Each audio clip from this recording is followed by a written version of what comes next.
And we are live with SOW Ignition, episode 100. This is the 2026 edition of Fuel Cell. We are kicking things off with the SOW Women's National Championship match. But it's the beginning of an absolutely stacked card, fitting of not only one of the biggest feature shows of the year, but of episode 100. Absolutely.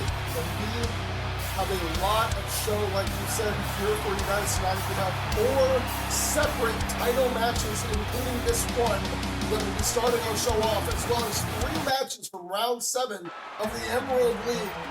Current Emerald League leader Ryan Richardson will be facing one of the men tied for second place in Swab Jackson tonight. We also have 2 other second place tied members in Hardy's Rhapsodies and Castellita facing off, as well as Diabolico del Plata taking on Carrie Korea. Then, of course, the television championship will be on the line. Johnny King cashing in for his shot that he earned a couple weeks back against Trent Taylor. The tag titles, Pain is Unbreakable will be facing the Destiny Saviors, and of course, Byron has his open challenge for the main event. That's such a stacked card, top to finish, and we'll get to the match in the ring in just a moment. But just to speak on the Grand Prix real quick, a huge night for the Emerald League here because all those guys tied for second, some of them facing each other. I mean, we can really see the end come into play for the Emerald League, while the Onyx League's looking a little less competitive, but only slightly so. Well, the Onyx League has 3 people tied for third, but they're all only 1 point behind second place right now. And even Ali, he's ahead by about 3 points from the second point place, but it's still possible that he could be knocked out because both of his final opponents are in that third place spot.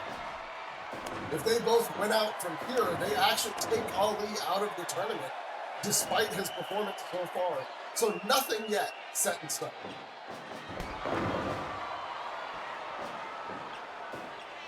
Of course, this match taking place to open the show has some pretty massive ramifications for Nephthys if she's able to retain the championship tonight. As she has already stated, she will be cashing in that championship immediately after the match she retained and calling her shot for Rev Your Engines. Of course, her opponent tonight, the woman she won the title from, and one of the most dangerous women here in SOW, the Demoness Lilith. Nephthys is going to have to bring everything she's got if she wants to take down this monster of a woman. You know, Lilith would love nothing more than to become a 2-time women's national champion and bring that belt back to the Paradise. That's avoidance of the prayer into the void there, but Lilith gets back to her feet faster. Blocks the drop kick attempt. And right into a headlock. Another thing to note is that, like you mentioned, if Lilith were to win this match, she'd be the first 2-time champion for the national title, the women's national title. In fact, she'd be, I think, the first 2-time champion for either of them. In fact, now that I say this, I think in all of SOW, she would be the first 2-time champion. I don't think anybody's ever won a belt more than once so far. The closest we came to that happening was the fatal 4-way from World Record.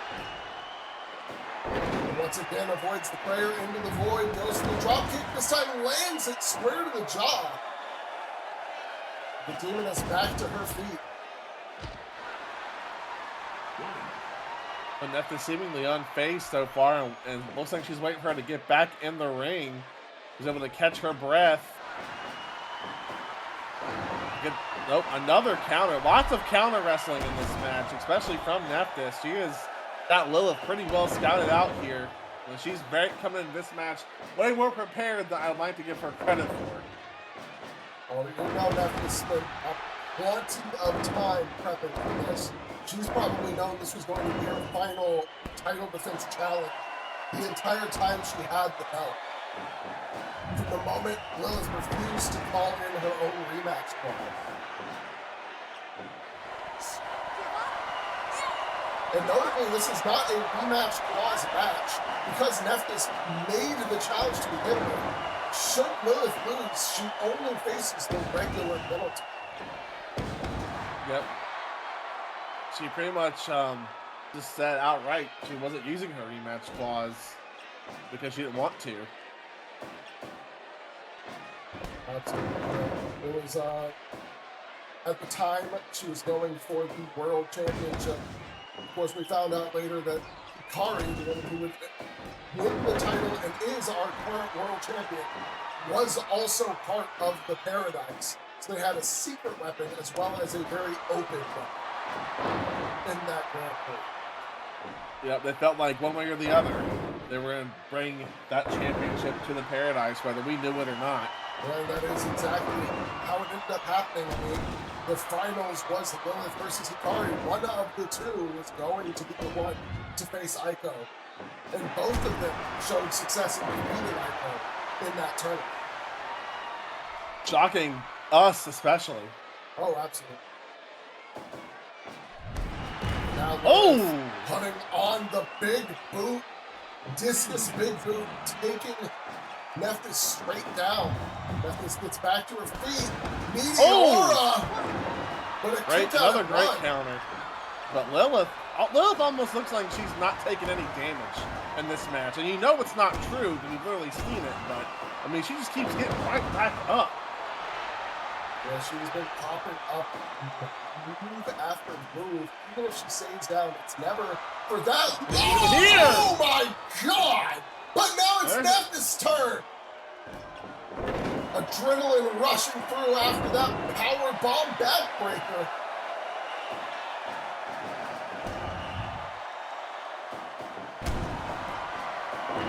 Wolf wastes no more time, going right back on the offensive. Oh my God, what a big boot. She picks Nephthys back up. Wants to continue picking her opponent apart. That was a very brief strike exchange. Lilith started it and came out on top. Continuing her offense here. Nephthys trying to counter, but now it's Lilith's turn. Catching her flush and laughing about it. Surfboard stretch. Wearing Nephthys down. Blair into the void has not landed successfully so far. She might be looking to drag Nephthys to hell instead. Nephthys will give her the opportunity. Into the ropes. Comes off the ropes herself. Big boot, senton. Goes for the cover, holding the head down with the kick out. At 2. Oh my God! Drag me into hell! But the rope saved Nephthys before much damage can be inflicted.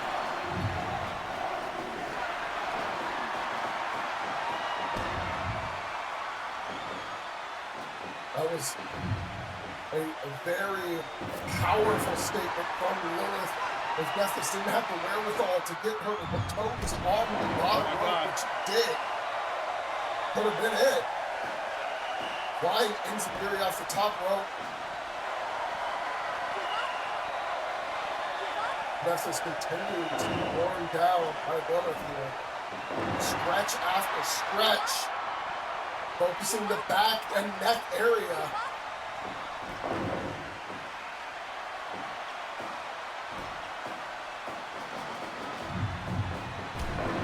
Another big move. Wolf starting to get violent. Blocks the roll-up attempt there.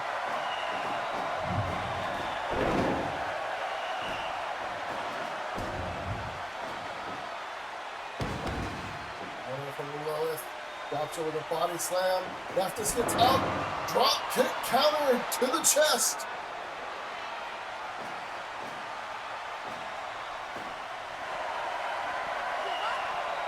The Northern Light suplex blocked by a headlock.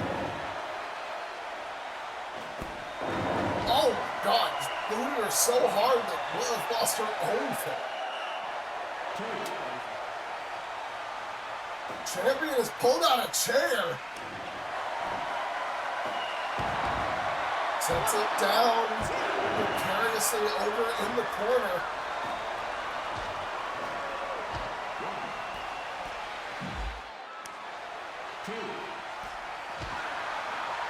Wow, Nephthys going on the offensive on the outside of the ring.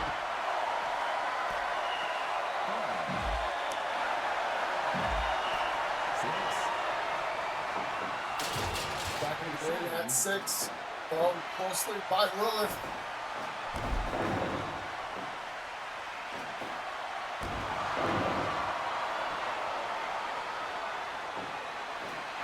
Oh my God! We got a believe chance right here. But only a 2. It was like a 2.1. Jeez, what an elbow strike. And here we again, go! again! Drag me into hell! Nowhere to move, nowhere to run! But Nephthys, refusing to tap, manages to break the grip. And Lilith not done! This time the ropes able to save Nephthys again. As she holds on just barely through those multiple attempts.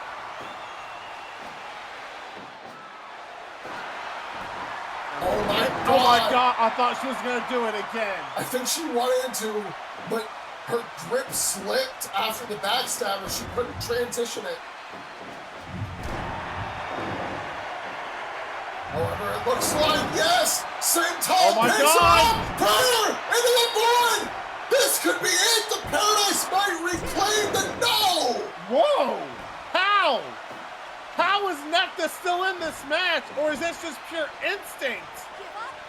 She didn't move an inch after that kick out. I think that was instinct and adrenaline coming to play for that moment. But you can see Even Lilith Nephthys sitting here like, damn, what do I do? What's it gonna take to put this woman away? You can see Nephthys desperate here. And it's not working out the way she was expecting.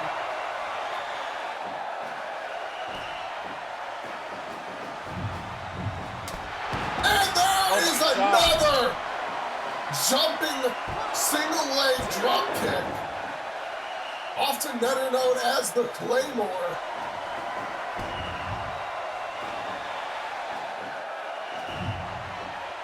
This is bad news for Nephthys. Oh! Lilith avoiding the chair. And again, this has got to be it. It's over for... Oh my... What are we witnessing? Of course, she's very wisely, never mind, not taking a moment to recover. Baseball slide through the second rope. Nephthys fighting as hard as she can. She's not taking breaks. It's under the ring, grabs a chair. Lilith gets in. Wait a minute. Wait a minute. What?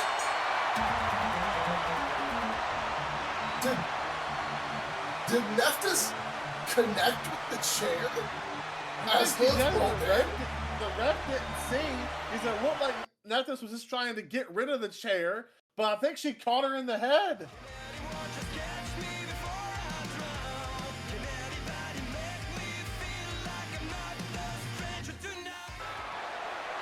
Well, it is fully official. There will now be a Women's World Championship match. Nephthys versus Hikari Muramasa. The belt has been handed over to Hera and is officially taken the national.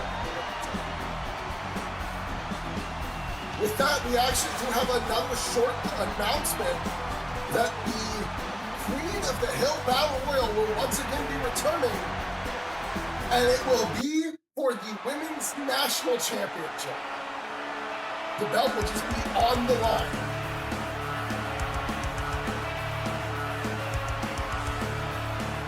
That's going to be a huge match. One of them will find out who's going to be participating in that. Well, what I've been told is we might be finding out over the course of the night. Oh. In fact, Hera's working fast. I can tell you right now, the first contestant has been decided, and it's going to be the Mirage Genius, Kasumu Nakashima. Okay, big opportunity for her here. Absolutely. But right now, we have to focus on this Emerald League match.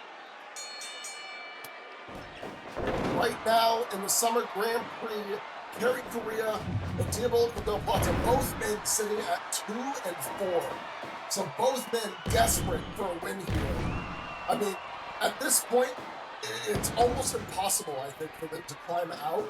But you don't want to be at the bottom of the ring. No, this is a match that's more for pride and overall win-loss record than their performance within the tournament. But then both at 2 and 4, they are most definitely, especially the loser, mathematically eliminated. But I'm fairly certain that even as of right now, neither of them can make it. Yeah, I believe that I'd have to take a quick check at the upcoming match. One second. So Diabolical Del Plata has Ryan and Castor. Yeah, so he's done. Well, no, actually, if he wins out from here, he technically could make it in, but it would be a multi-condition journey, I think. I'd have to check against the other tied men, Hermes, Ray, and Suave, but he has a exceptionally minor chance. Yes, it's something you wouldn't have control over beyond his own matches. Yeah, exactly. Kerry, on the other hand, is, I'm pretty sure, completely out. So potentially, he could get in over Ryan, since his last match is against Ryan Richardson, if he was able to win out from here. But it would require Ryan to also lose every match, and I think if Ryan loses every match from this point forward, Elf Street frozen over? Well, yeah, and also I was going to say I think that 2 other people who are currently tied would get the points, but there's only one member of the 4-way tie in this league. I guess 2 members that Ryan has yet to face. It's Suave Jackson, and then, yeah, actually, it's just Suave Jackson, because then there's Diabolico and Kerry are Ryan's last 2 opponents. So there's almost no way to have Ryan lose out, and then Kerry loses to 2 people who are, you would have to lose out to Diabolico. So there's, like I said, incredibly minor chance. A lot of factors, but essentially, the loser of this match is locked out. The winner of this match is living out. And of course, should Ryan win tonight, in our second Emerald League match of the night, then the dream is over. We'll have both matches.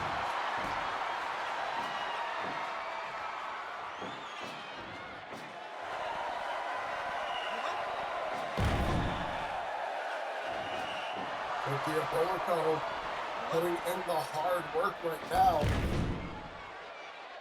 Look at him, working every limb Kerry has, but a special focus on those legs.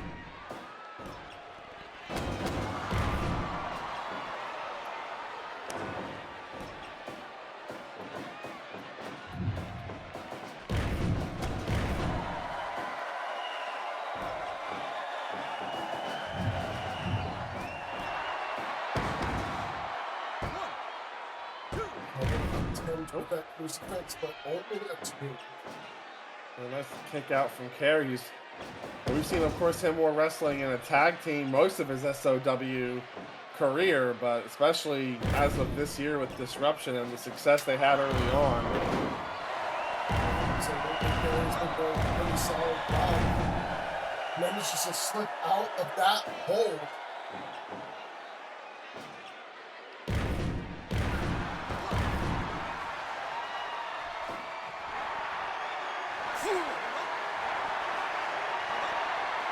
Diabolico put out a masterclass of technical wrestling in these submission moves. Not featuring the style we see Diabolico go for.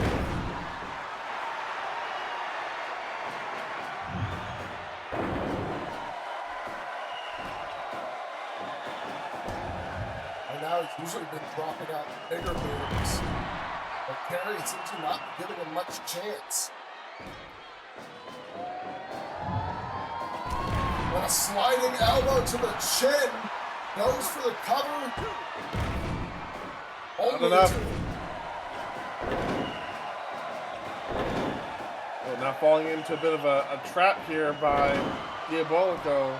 Just throwing Carey all over the ring. And multiple cyclone whips.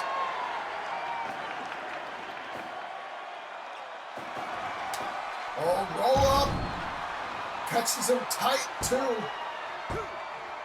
But Carey manages to slip free. Oh, interesting. Rana. Thought it was going to be poison, but instead he went forward. I think Carey was thinking the same thing. Oh my God! Oh my God! Really locking him up. That's a I'd be big man, tapping though. him right now. I was going to say how it's a big man. It is going to be difficult to keep that hold going for long. He kept it long enough to keep Carey down for at some time. Oh, takedown. And Carey with a reversal. Reversal from Diabolico. Reversal from Carey. And now into a sleeper hold.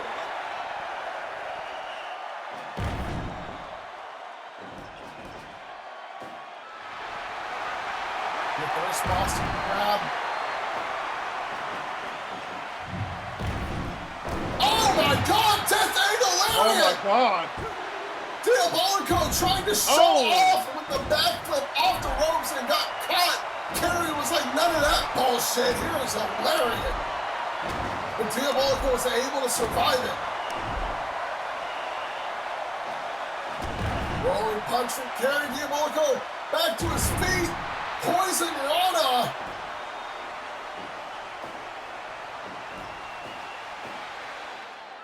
Goes for the roll up cover, but Carey kicks out. Another strong lariat from the Wild Tiger. Bring it to the top rope, but a reversal. Cut! Power slam!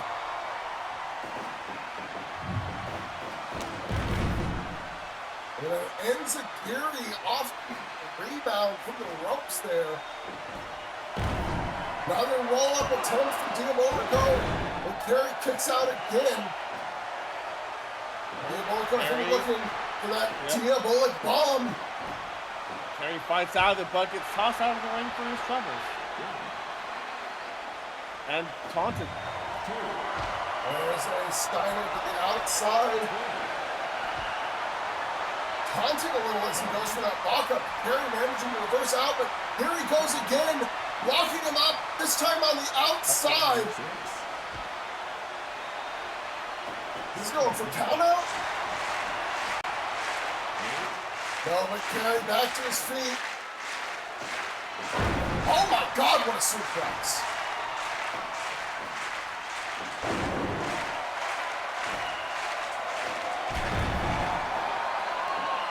Oh wait, oh my God, title driver!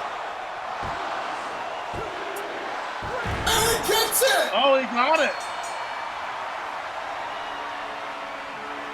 Diabolico played around a little too much at the end, got caught. One of the Wild Tigers tied the driver.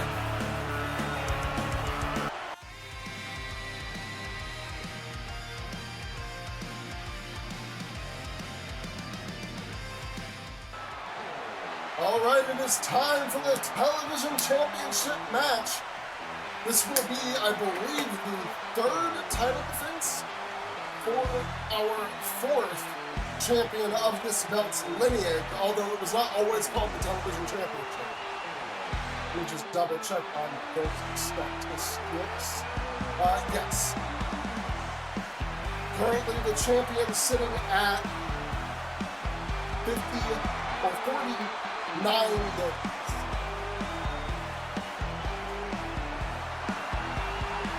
This will be no easy feat for Trent Taylor. Not at all.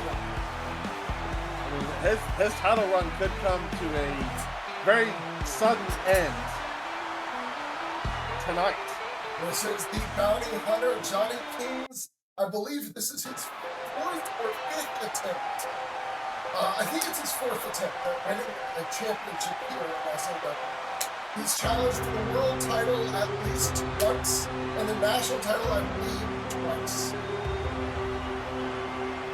Unsuccessfully on all attempts so far.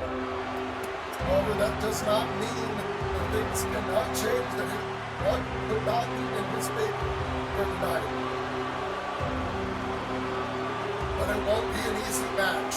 You're going up against the twisted one of the Paradox.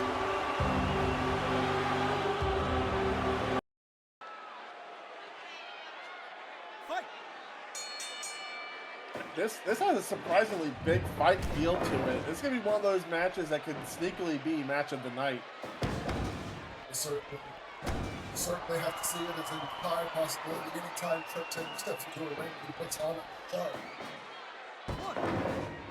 Which is not something you would expect from a man that has, well, let's just say, uncaring towards the rules and the sportsmanship feel of a wrestling match. Oh my God, a butterfly suplex already.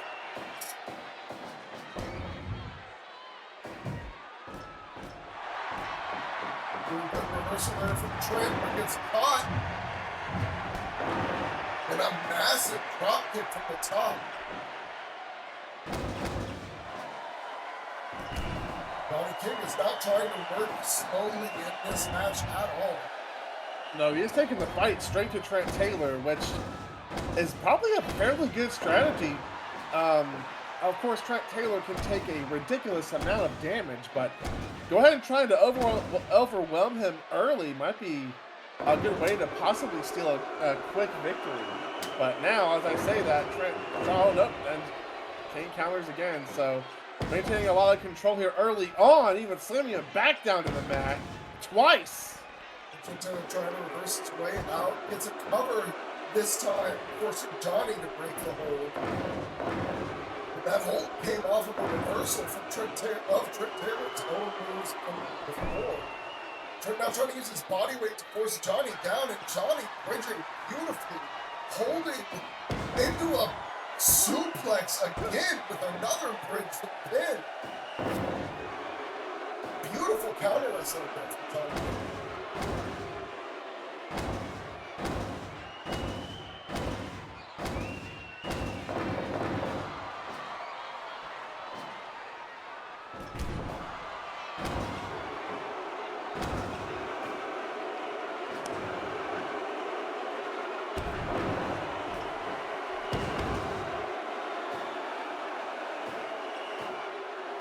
Taylor almost looks like he's at a loss here. Resorting to some dirtier tactics, which is not surprising for Trent Taylor. It doesn't feel like it's just because he wants to. It feels like he's looking for an out. To the early pressure delivered by Johnny King. But it's starting to seem like he might have found it. Slowing the pace down bit by bit. Yeah, less than ideal for Johnny King. Takes a quick break. Trent Taylor now will try to put the pressure on his end. He doesn't want to give Johnny time to recover from anything he's done. Which isn't shocking given how little of the match he's had control over so far. Oh my God, just sits right up. And Johnny, unfazed, grabs the leg and pounds straight into the mat. Goes for a cover. Ref takes a little time to get in position, and Trent Taylor kicks out.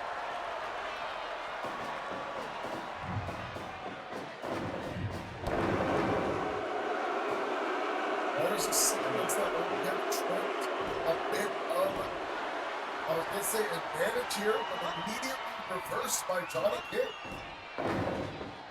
Of course, the SOW faithful are booing extremely loudly, it seems at this point, when any member of the Paradise just does it. Oh, wicked ways! Oh my God! Out of nowhere, new champ! And he got it! He did it! Whoa! Holy shit, we have a new television champion! And SOW, the Bounty Hunter, has earned the championship! And I'm just going to point this out there. I think Trent actually needs medical attention. Well, it looks like Trent Taylor had to be helped to the back. Hopefully he will be all right. Was hobbling a little bit at one point to me. But as things are going right now, we got to move right along with our next match in the Grand Prix. And this one is an important one. The SOW Jackson here is tied for second. And he's going up against the leader of the Grand Prix environment.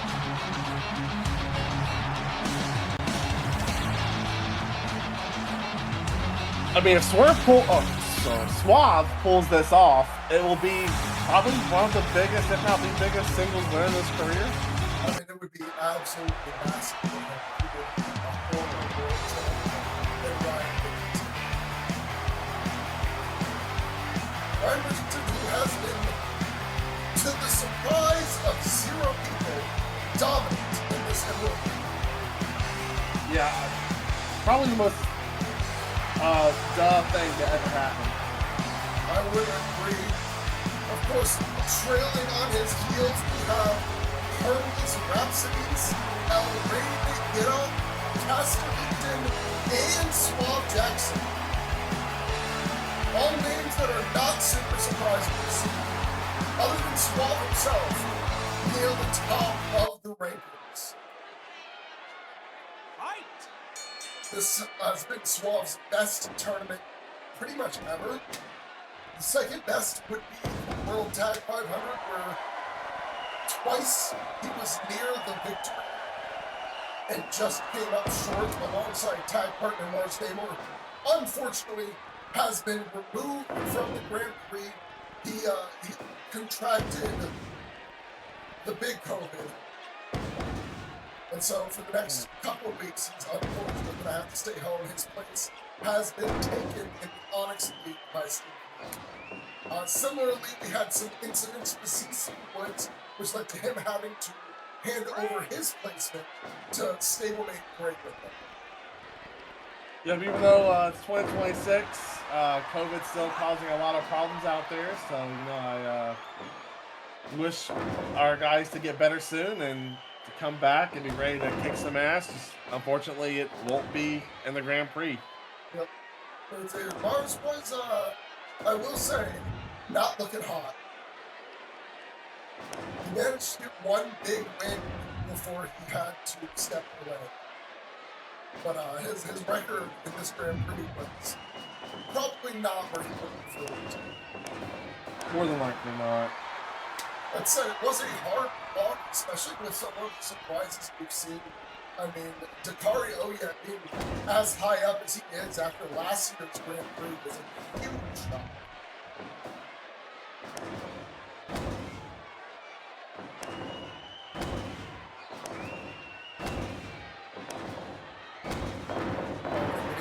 Wow. Nice exchange victory from SOW. I was going to say, if we had done a predictions chart for this year's Grand Prix, I don't think anybody would have guessed that Dakari Oya would be tied for third. Definitely not. I would not have in a million years. It's like, I don't think I mean, both him and SOW having very surprising performances. I don't mean this in a disrespectful way in any way, but they're just kind of guys you expect to see in that bottom two spots, not near the top. Absolutely agree with that. Pierce Larson, in this Emerald League, though he has not had a win so far in the tournament, has been doing a pretty good job. Actually kept up solidly well with Ryan Richardson when they faced off.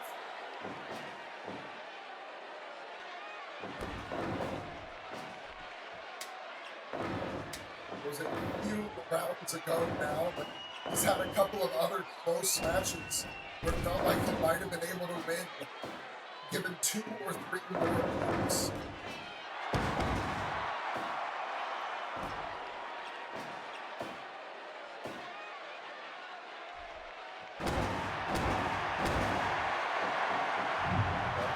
see, you know what? Mars may be sick, but you know he is watching this match with a big smile on his face because just seeing the fact that SOW has come this far in the tournament, and he is seeing him go toe-to-toe with a former world champion. He's not just laying over and dying in this match as he hits Ryan Richardson with a pile driver and then steps on his torso right after headbutt. What a sequence, even though Ryan gets right back up. SOW Jackson, those short pile drivers, one of his most famous moments was hitting a few of those in a row super early on in the match. Ever since then, he's hit those short pile drivers early in his matches. That's just a move in his repertoire, showing off the power that the Thunderstorm has. Ryan, of course, forced to fight technically. However, that is not something that he is a stranger to. So that's what he has to do to get the advantage in this match. It's exactly what he's done.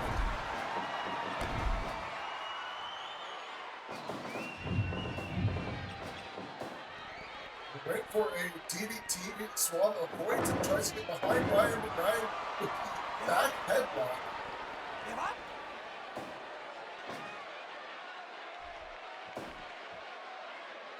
Ryan with the top rope. It's a beautiful moonsault. And sends SOW into the corner, but SOW with the reversal. Oh, another pile driver. SOW's looking to steal this one away. How does he follow up the pile driver? Oh, with another third. Now for the cover. But Ryan able to kick out still. Of course, Ryan does have his history with head injuries, so he's got to be careful because SOW is not being considerate of that as this match goes on. He wants to win. You can't be considerate in a tournament like this. Every single match, every single point counts. I mean, we can see that even with Kinta having only 4 wins, that draw, that one tie, one point was able to earn when he was unable to take Mars Namor down for the 3 count, is still putting him in second place in the Onyx League. As SOW nails another pile driver, and now, oh my God! Thunderfall! Can he do it? This will be one of the biggest upsets in the tournament. 2. No! Man. But Ryan, unable to get back to his feet after that. And you can hear the crowd losing their mind to SOW. Oh my God. Oh, Ryan wants more. Goes for the burning lariat, but SOW avoids it. Drops him to the mat, goes for the cover. Ryan kicks out at 2, and he's still calling for more.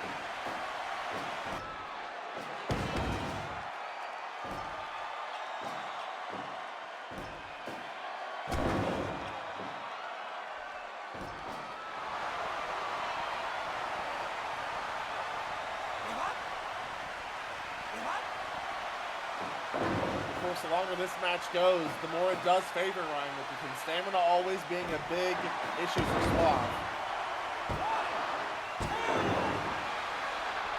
He's not done yet, and Ryan kind of looking at him like, okay, so you've got a little more fight in you than I expected. And he takes out the back of the leg. Oh my God! Blazing tornado!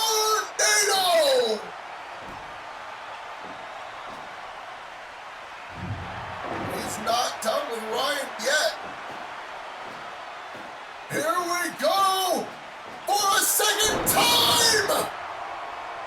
Will that be enough? Goes for the cover. No! Oh, it's not. Tried for another thunderfall, but Ryan with the reversal. If he landed another thunderfall, I think this match would be over. Ryan not letting it happen, gets caught with a Death Valley driver.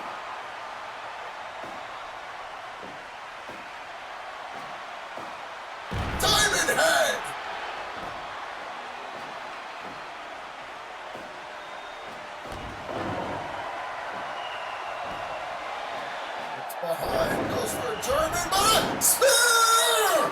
Oh my God! Can he capitalize on this? No, Ryan gets to his feet. Suave was a little dazed still. But he's keeping on the offensive. Death Valley trying to just the cover. No! Oh my God, I thought that was the goal. Off the ropes! Shoulder tackle! I swore he was going for the spear there. Well, if he has the stamina left for a spear. I have no clue at this point. Oh, there's another pile driver. But Ryan with the counter. Schoolboy! He got a tackle over there? That was questionable hand placement from the former champ. Oh, burning Oh! Out of nowhere! And Second now another! one! Goes for the cover! 1, 2, and that's it! Well, you can't fault Suave, but this is almost the expected outcome. Well, what a performance. I think Suave was one big move away, and Ryan knew it.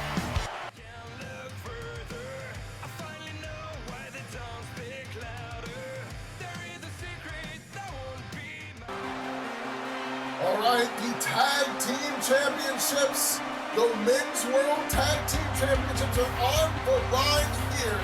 This is the, I believe, first official attempt for Pain is Unbreakable at the tag titles.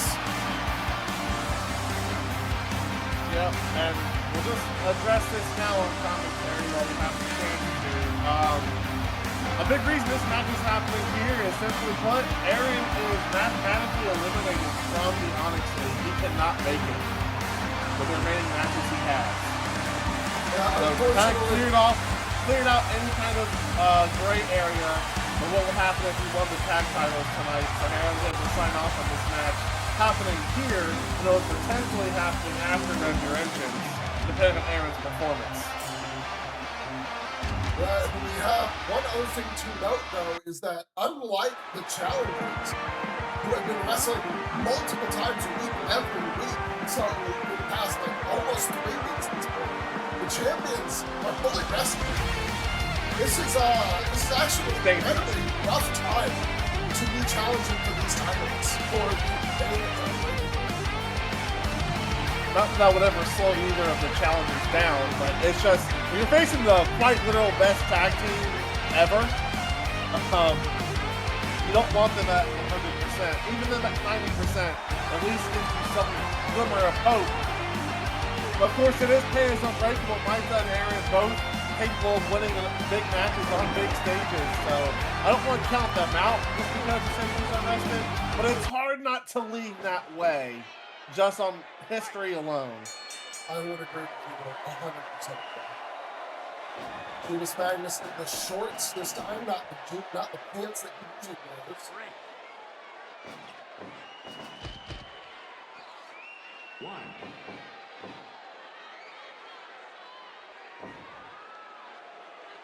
Of course, you already have crowned a new champion tonight.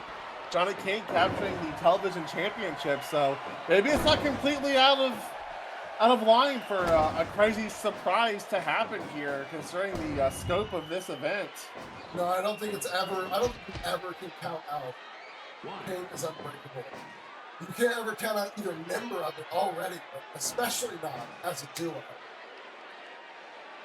It's going to come down to which team has better timing on their cut play and smarter overall wrestling.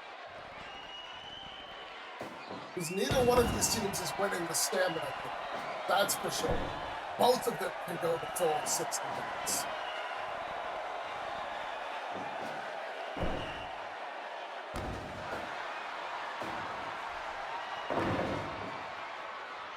Early cover attempt by Judas.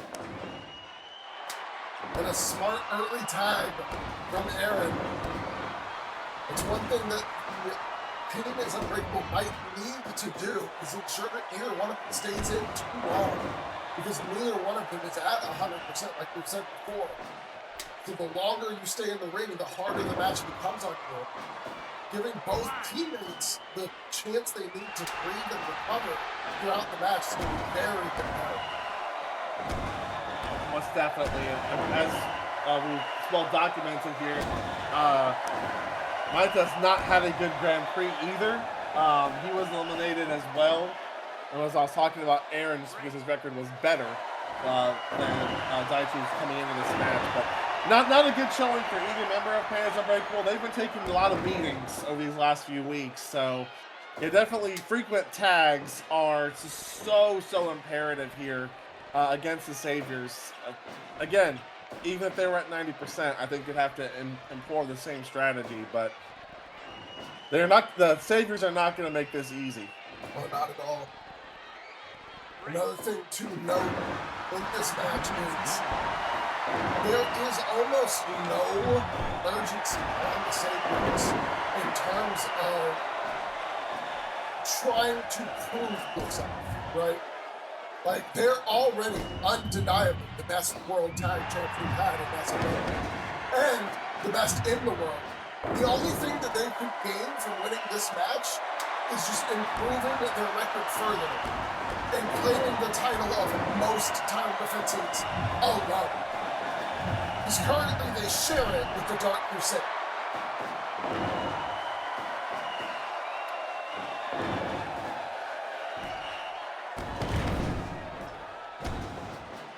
However, for Pandas Unbreakable, everything is on the line because, like you said, they're out of the Grand Prix in terms of getting to the finals.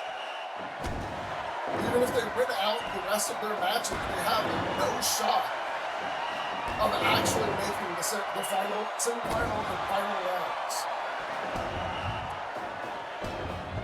So if they don't win here, that means that they're going to spend regular engines watching people claim gold or retain gold from home. Yep. Which is definitely not a spot that either of these guys like to be in. It's not a spot that either of them are often in.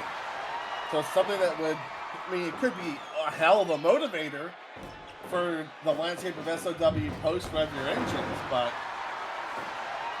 and obviously with the Grand Prix taking place, also the Destined Saviors will get, if they retain, get even a more additional rest.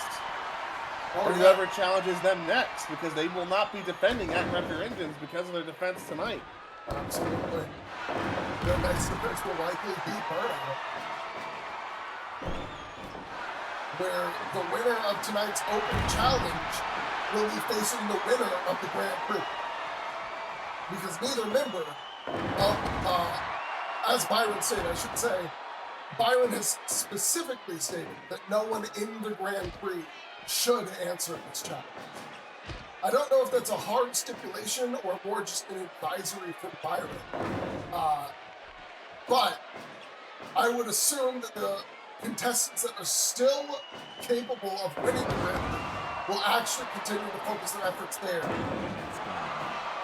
Because if you take this Open Challenge and fail to claim the belt, especially given the Open Challenges only have 30-minute time limits, then you're just putting yourself in a bad spot for the rest of the tournament. Yep.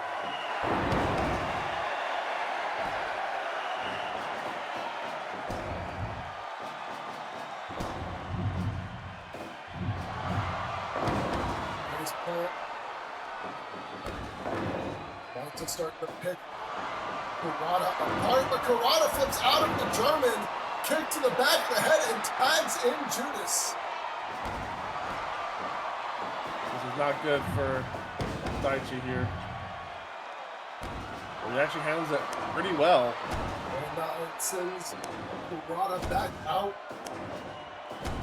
And is going blow for blow with Judas, but Judas chops him down and stomps across the body.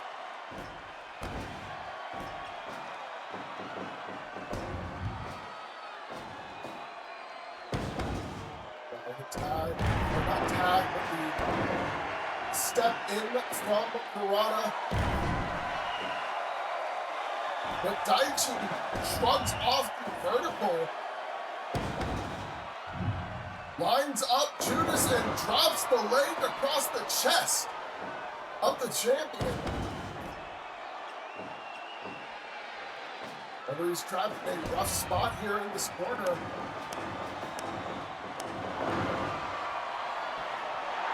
And now, Judas, Diamond, bang! That's not good. That's gonna get a cut play. Yep.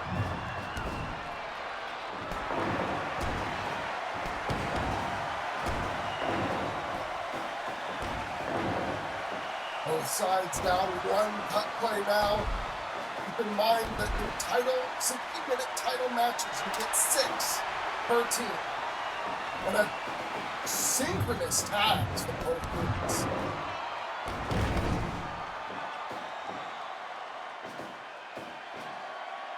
Now, Aaron and Kurata legal. Aaron ties the outside, Steiner.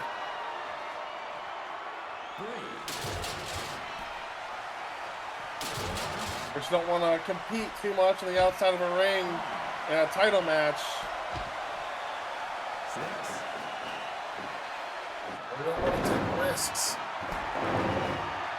Not when your belt, not when your chance to win a belt is right in your grasp. As Kurata tags back to Judas again. I don't know if Aaron saw it.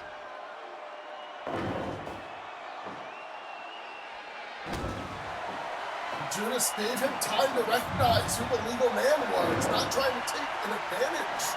That's an interesting choice. Wants to fight it fair, I suppose. It's a demon fang, goes for the cover, that's going to be a cut play. And now the sharpshooter from Aaron, but Kurata breaks it up. And he needed to. That sharpshooter can come back to play a lot of damage later in the match. Blow for blow again, this time between Aaron and Judas. A chop war. Aaron into it with an insecurity, but Judas back up, demon fang. That didn't go Aaron's way at all. And starting to show some frustration, gets Judas up on the shoulders. Oh, blocked. A last second block too, wow. And the Dr. Bomb cut play again used up. That's 3 on both sides.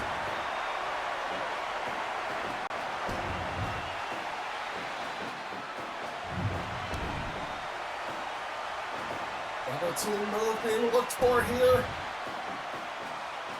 Oh no.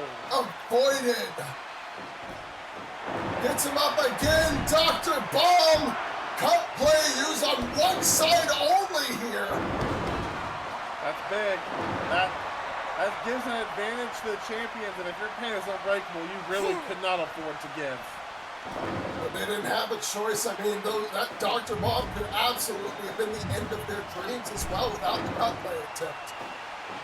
As we've said multiple times, they are not fighting at 100%. They have to be careful of every major pinfall. 2. They have to be smart, but they can't get greedy.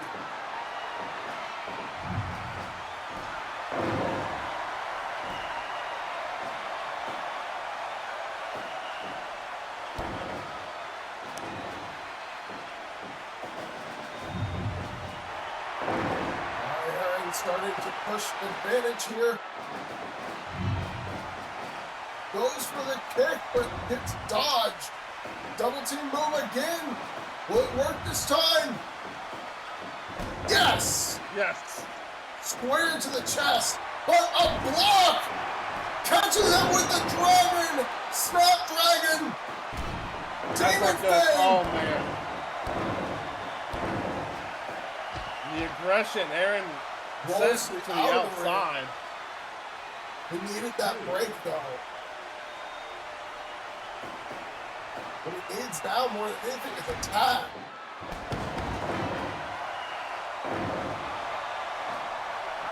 Oh no! That is not a use of cut play that you want.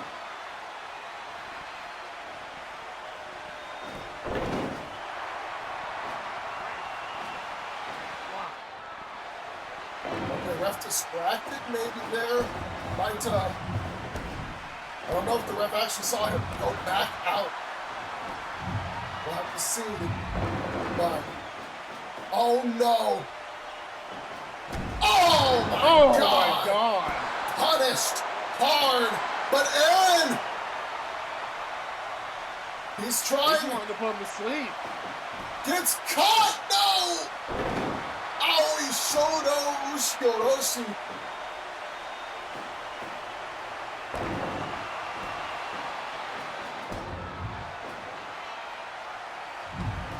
Oh, Aaron has him in the tree of woe. Is he looking for endgame? But you're in the wrong corner. You gotta drag him a lot further out than that if you're gonna try and win. Goes for a quick roll up to force the cut play successfully. But Naito uses one that gets caught at the same time. GTS blocked. Wait! Chaha! Meisho in! And the ref is sending Naito out of the ring! Goes to the count! No! Oh, that's gonna piss off Aaron a lot. I don't know who he's gonna be more upset with. If it's gonna be the ref or if it's gonna be Daichi. Because, I mean, Aaron baited the Sabres into using a cut play, and unfortunately, Daichi wasting one at the same time. That was the deciding factor tonight. All right, this is the final match for tonight in the Emerald League of the Grand Prix. The last two matches in this round 7 will be on Hyde here this Saturday. However, right now it's a chance for the Paradise to pull a bounce back after the loss of the television championship. If Hermes can get ahead of Castor tonight, he will be the second place in the Grand Prix. However, should Castor be the one to win instead, it will be the Empire looking at that second place position for this Emerald League. This is a matchup historically that Hermes was not successful in winning. Their first time facing one-on-one head-to-head was at the Grand Prix 1 year ago when Hermes was under the mask of Beelzebub. Castor didn't pay that with it. Of course, he is the reigning, defending WWSL World Champion.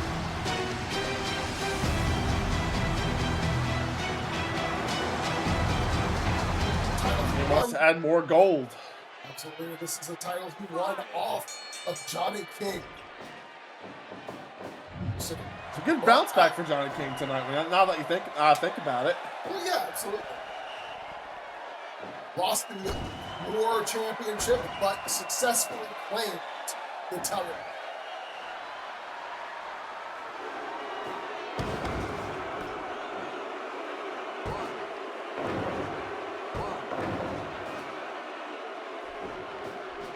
It's also one of those rare matchups where I'm not sure who the crowd wants to boo more, if it's going to be Hermes or Castor, but not fans of either guy in this match.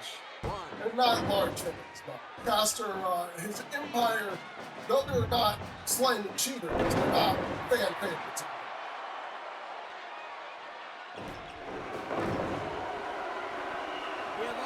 This might be a boo both people and see what happens. Yep.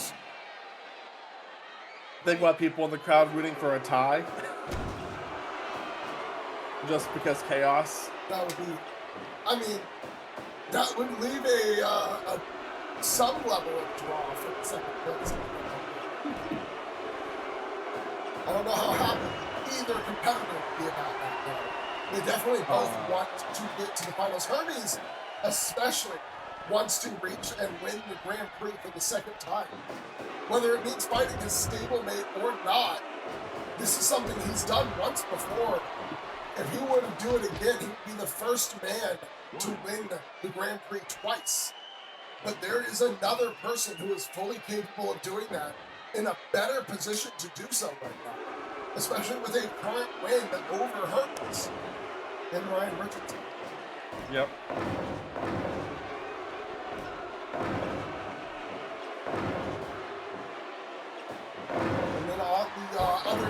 the Onyx League, you have Ali Nagadomi, who is famously never competed in the Grand Prix before. This is his first time, despite the amount of history he's had in SOW as a whole.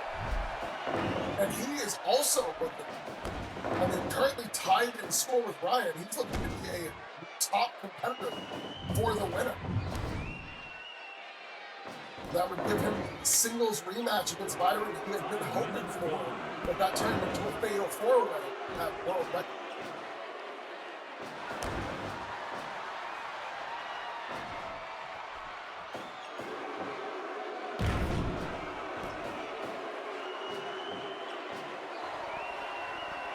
There's more emotions as well with Castor, who has never successfully won a Grand Prix despite coming very close 2 separate times. He's always been just barely eked out of the finals by one competitor. Last year, it was Kurata Hideaki, and the first year, it was ZC Woods.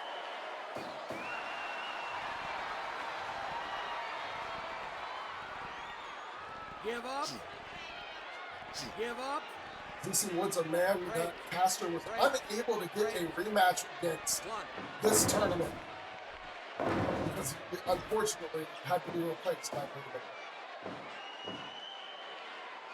What a match for Bray, by the way. He is the blemish in Ryan Richardson's record. He just comes to the tournament and beats the favorite. Oh, yeah. I mean, that was a crazy thing to the tournament. But have he managed to continue that momentum against Castor as well? It could have been one of the most emphatic statements you could ever have.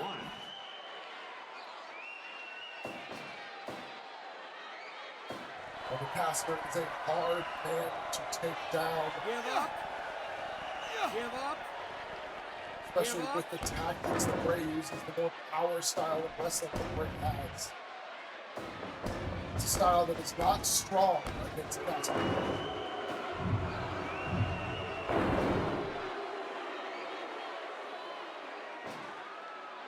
Double Trapsody is, of course, the first ever SOW World Heavyweight Champion, somebody you always have to keep your eye on, even if you feel he might have fallen off the mark since his original title reign.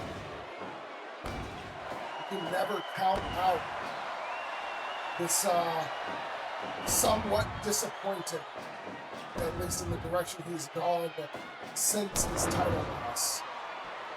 Young child. I think the talent's still the same, the ability's still there. It's just the person just isn't the same. I would agree. And the style shows that this has become a little more violent or a little more hard-hitting with his moveset. He still does the same number of flying antics, but it's clear that they have put in some more slow pressure moves as Castor hits him with 2 running uppercuts. But before he could complete whatever sequence he was planning there, Hermes sends him out of the ring.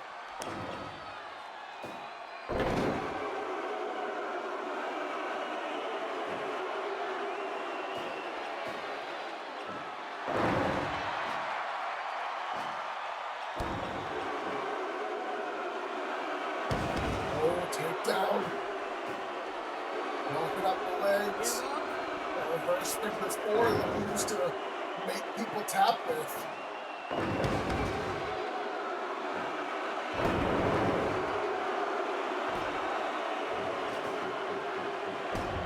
Sends Castor to the corner, but Castor reverses, and Hermes sends him out of the ring instead.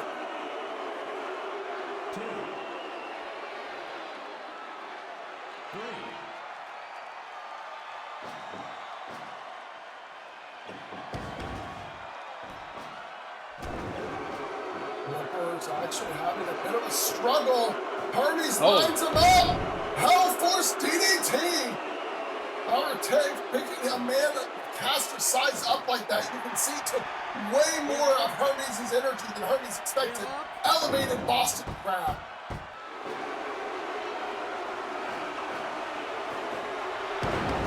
That might have actually been a mistake. I was gonna say. I was gonna agree with that. I was like, he may have done more damage to himself than Caster could have possibly inflicted. The strain of lifting that man is clearly taking a quick toll on Hermes' muscles. The Caster sees the advantage, sees the opportunity, lines him up. Oh my God! Oh my God! From the top! But And it Hermes! wasn't enough! Are you kidding me? Hermes survives it. However, he is in a very bad spot now. He cannot afford more damage in this match. He's going to have to find a way to put an end to it soon. On the flip side, Caster has to be frustrated thinking, how did that not put him away?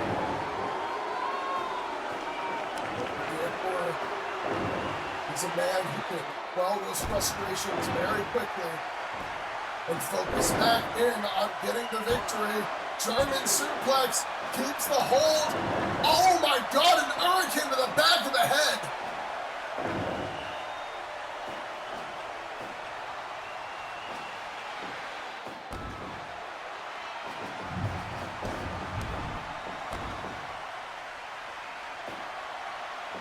Oh, power bomb goes for the cover. That could be the end, and it's not. It's not. Oh, burning lariat! Page out of Ryan Richardson's book goes for the cover, and that does it. Man, what a match, and what a performance from Caster, showing that maybe this year really will be his year as he makes a strong push towards the finals. That puts him in a firm second place.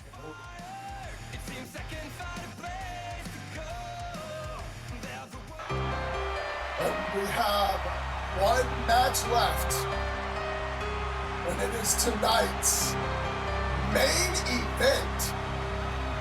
Byron using his pay-per-view theme here because this is a title defense, and it's the only title defense he's going to have until burnout. This is an open challenge for the World Heavyweight Championship. Byron Mitchell decided he wanted to face one more opponent and reach 6 title defenses before the Grand Prix was over.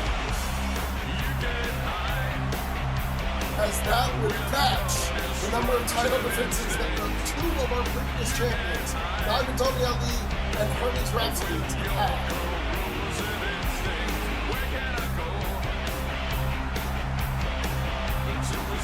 Do you think that's a wise decision?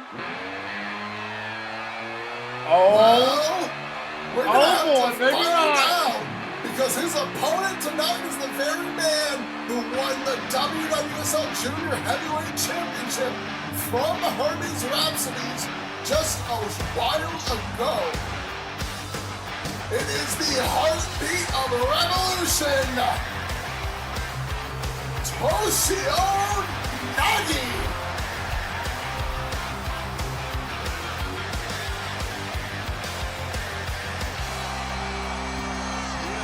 Kickstart his heart. He's kickstarted mine by playing the theme. But can that carry him to World Championship gold in SOW? He is a very exceptional one here. I don't care. We do not care. Fight. Well, we're going to see right now how well can he handle himself against the SOW World Heavyweight Champion.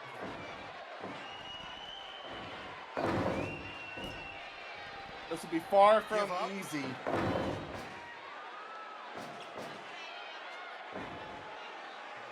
No matter what you say, what you do, what you think, this man has gone above and beyond to prove himself the best world champion in SOW history. The only thing holding him back from having every single record is this title defense. A successful retention here, and he matches most defenses and exceeds most stages. I mean, he's already exceeded most stages, but there will be no denying.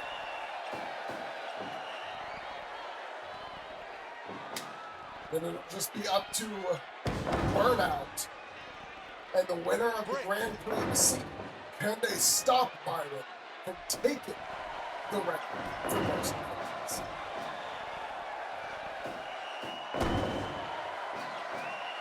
Of course, that is presuming he is able to retain here against Toshio Nagi. Toshio Nagi is a relatively unpredictable wrestler, but Byron has chosen a focused, measured approach to this match. He knows that he's up against a high flyer that's able to outdo Hermes, at least in one match. And so he is taking care. A Hermes that was trained with the Paradise. So that's definitely something that you have to consider if you're Byron. That, okay, like Hermes is one of your strongest soldiers. This man took gold away from him. He took gold away from the Paradise. Now he's looking to take more of it. He's an unsure opponent that Byron was not expecting to face here, though I don't know if he necessarily had any real expectations one way or another. I mean, he called for this open challenge with the hopes of facing somebody he wouldn't have been expecting to face. 5 minutes gone. So he's gotten his wish at the very least. But it leaves it open to, does he know how to fight Toshio?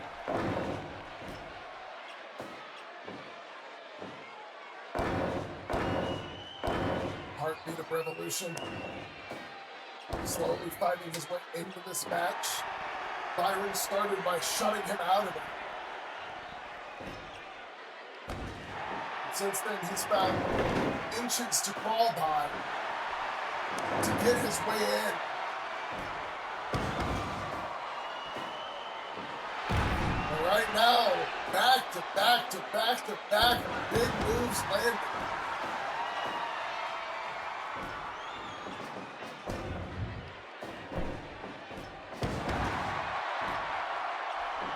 Very solid counter wrestling coming in as well.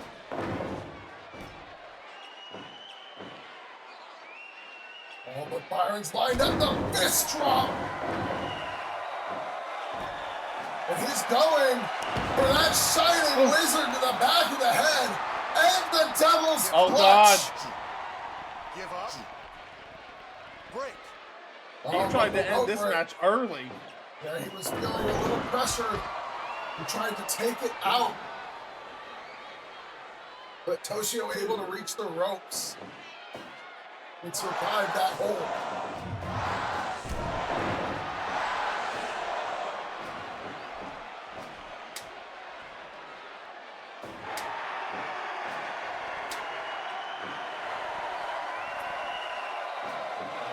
Working the arm.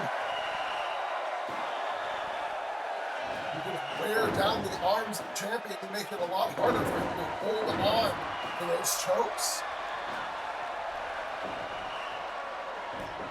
Those dragon sleepers he calls the devil's clutch.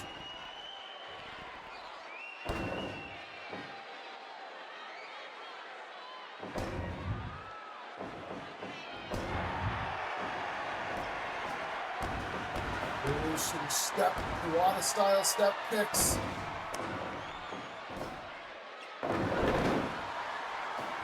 Now Nagi going up top, drops a knee across the chest of the champion. Kick to the side, picks him up, but the champ reversal with a front drop kick.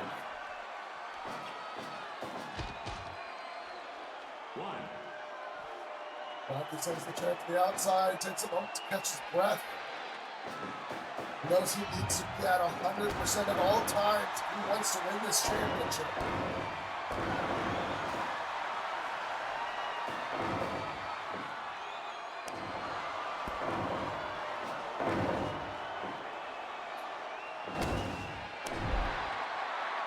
Looks like the exchange of blows come together here.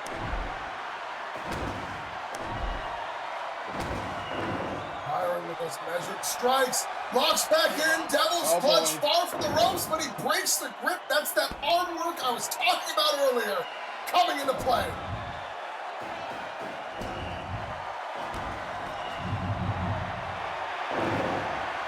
And very agile leg work from the challenger. Takes a moment to show off here. Goes up top, low angle moonsault.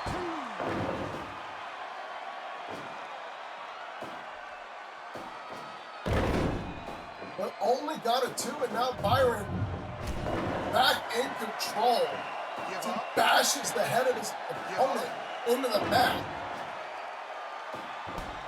Kicks the face. Hard strike right across the side of the head there. That had to ring with the ears of the job. He's doing a good job of fighting back, however.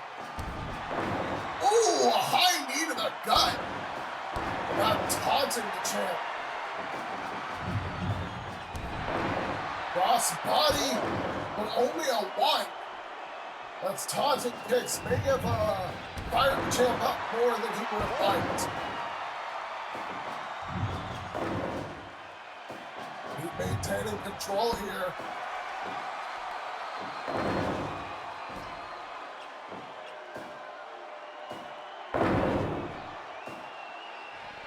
Knee drop into a choke. Give up. Shoulder hold. Give up.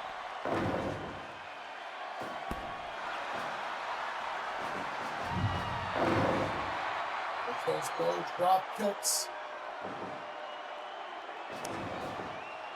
Hard shot to the chest, and a stomp to the back of the leg. It's another low angle moonsault. 1, 2, no.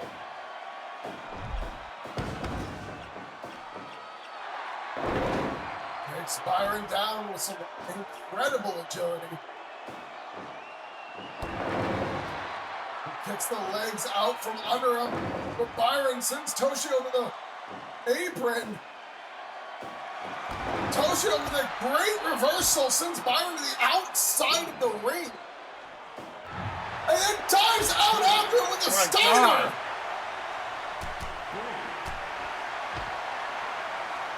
A champion being put on the ropes here by the challenger. Byron slips back into the ring. And now going blow for blow again.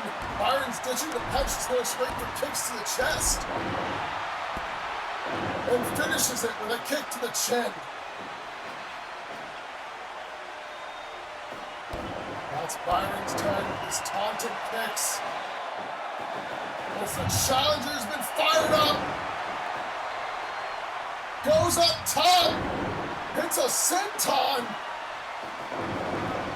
And into a quick jackknife.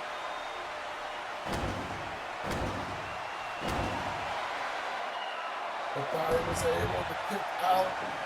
Tries to set Toshio up in the corner, but Toshio tries to get Byron up. Byron with a reversal.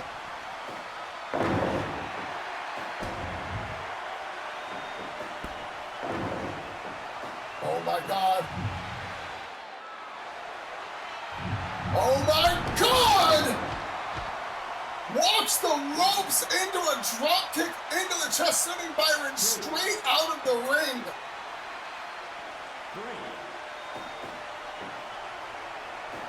What a show of balance, of control from Toshio Nagi, putting on a hell of a match for our champion. Yes, he is. He is pushing him a lot further than Byron expected. Byron trying to go for a vertical, but Toshio slips out.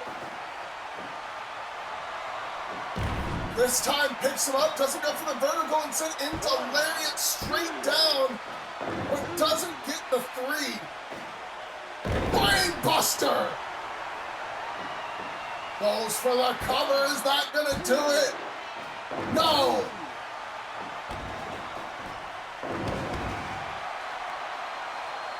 Nagi. Oh my God! Whips it into the corner! But gets caught with another brainbuster! And this time Byron goes for the chokehold, and the Devil's Clutch puts it away. But he's not done. Byron, a rare moment of frustration after the match. Those could be some revenge shots for what happened to Hermes, but now Byron officially heading towards burnout with the World Championship. Well, everybody, that's all we have for the show today. The Grand Prix will still continue to rage on throughout the next couple of weeks, so be sure to tune in as next weekend, Rev Your Engines will host the Grand Prix semifinals and final match, as well as multiple title matches. We've got the Women's National Championship and the Women's World Championships both on the line. So as always, tune in. I am your lead analyst, Devil D, here with my commentating partner. I'm Deep Polish. We're going to be signing off.